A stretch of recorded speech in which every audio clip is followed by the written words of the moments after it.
Hello guys, നമുക്കൊരു നാടൻ മീൻ കറി ഉണ്ടാക്കിയാലോ? ആദ്യം നമുക്ക് മീനും 3 തക്കാളിയും 10-12 ചെറിയുള്ളിയും 5-6 വെളുത്തുള്ളിയും ഒരു ഇഞ്ചിയും കറിവേപ്പിലയും കഴുകി വൃത്തിയാക്കി അതുപോലെ തന്നെ കുറച്ച് പുളിയും വെള്ളത്തിലിട്ടെടുക്കാം. ഇനി ചട്ടി ചൂടാക്കി അതിനകത്തേക്ക് വെളിച്ചെണ്ണ ഒഴിച്ച് 2 വറ്റൽമുളക് ഇട്ട് നമ്മൾ അരിഞ്ഞ് വെച്ച ഉള്ളിയും അതിനകത്തേക്ക് ഇട്ട് കൊടുക്കാം കേട്ടോ.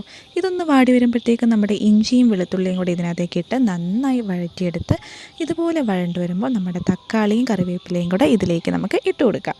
ഇനി നമുക്ക് നമ്മുടെ മസാലക്കൂട്ട് റെഡിയാക്കാം കേട്ടോ. ഇതിനായി ഒരു മിക്സിയിൽ 1/2 ടീസ്പൂൺ മഞ്ഞൾപ്പൊടി, 3 സ്പൂൺ കാശ്മീരി ചില്ലി പൗഡർ, അതുപോലെ തന്നെ 2 സ്പൂൺ മല്ലിപ്പൊടി, 1/2 ടീസ്പൂൺ ഉലുവാപ്പൊടിയും 2 ചെറിയ ഉള്ളിയും ഇട്ട് മിക്സിയിലിട്ട് നന്നായി അരച്ചെടുത്ത് ഈ അരപ്പ് നമ്മുടെ ഉള്ളിയിലേക്കിട്ട് നന്നായി വഴറ്റിയെടുക്കാം. ഇത് നന്നായി വഴറ്റി വരുമ്പോഴത്തേക്കും നമ്മുടെ പുളിവെള്ളം ഇതിനകത്തേക്ക് ഒഴിച്ച് അതൊന്ന് തിളച്ച് വരുമ്പോഴത്തേക്കും ഒരു ഗ്ലാസ് തേങ്ങാപ്പാലും കൂടെ നമുക്കിതിനകത്തേക്ക് ആഡ് ചെയ്ത് കൊടുക്കാം കേട്ടോ. ഇനി നമുക്കിതിലേക്ക് ആവശ്യത്തിന് വെള്ളവും കൂടെ ഒഴിക്കാം. ഞാൻ 1 ഗ്ലാസ് വെള്ളമാണ് ഇവിടെ ഒഴിക്കുന്നത്.